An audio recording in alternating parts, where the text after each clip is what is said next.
North Asia is entering the most important phase of its financial transformation. The era of stablecoins is no longer theoretical, it is becoming real, regulated, and infrastructure-driven. But to scale stablecoins in the real economy, we must answer a different question.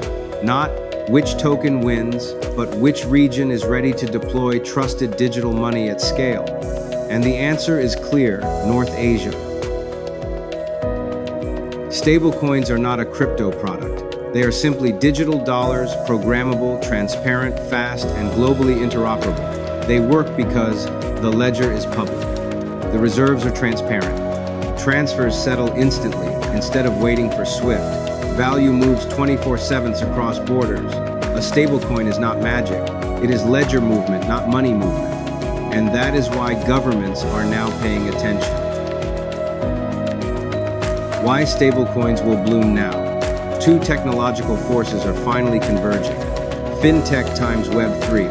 FinTech gave us payment networks, POS devices, KYC, digital identity, compliance rails.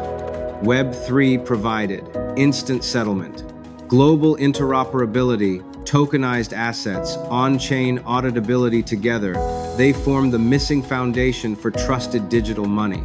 This is why stablecoins are entering their blooming phase. Why North Asia leads?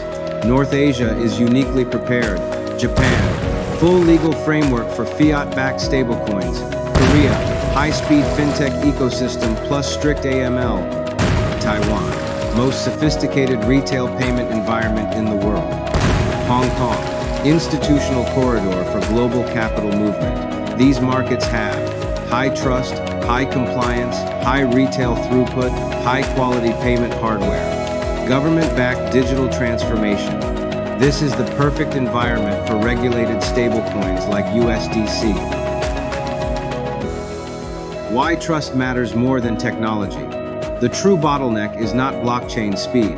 It is trust infrastructure, including device reliability, authentication flows, identity binding, error handling, audit trails, cross-border compliance.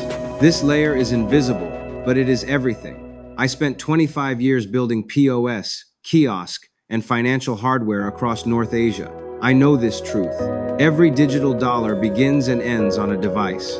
If the device isn't trusted, the money won't be trusted. This is where USDC is compatible and where many other stablecoins are not. The CBDC connection. CBDCs will not replace stablecoins. CBDCs need stablecoins. Governments cannot test retail behavior, AML models, error scenarios, cross-border flows directly on sovereign money. They need a transitional asset, a stable, compliant, auditable currency like USDC. This is why North Asia's CBDC pilots will accelerate USDC adoption. The future, over the next 5 years, we will see loyalty points turning into on-chain assets, retail transactions settling on stablecoin rails, cross-border corridors built between Japan, Korea, Taiwan, Hong Kong, CBDC, and stablecoins coexisting, digital money becoming as reliable as physical cash. North Asia will define the global standard for trusted digital settlement. However, the toughest step is always shaping the last mile. The first, in the traditional banking world, everything is simple. You rely on one password. You type it in, and the system lets you withdraw, transfer, and pay. No fear, no complexity, it just works. But the moment you step into Web3, everything changes. New interfaces, unfamiliar workflows, and a learning curve that punishes mistakes. One wrong action can cost you everything.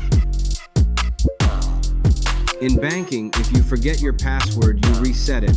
In Web3, your private key is SHA-256 irreversible. If it's lost, it's gone forever. And the question becomes, who carries this responsibility? People trust cold wallets because they are offline, but entire generations of devices have been compromised through supply chain attacks and outdated encryption. So, who guarantees that the next generation won't be cracked in the future? Then there's the interface.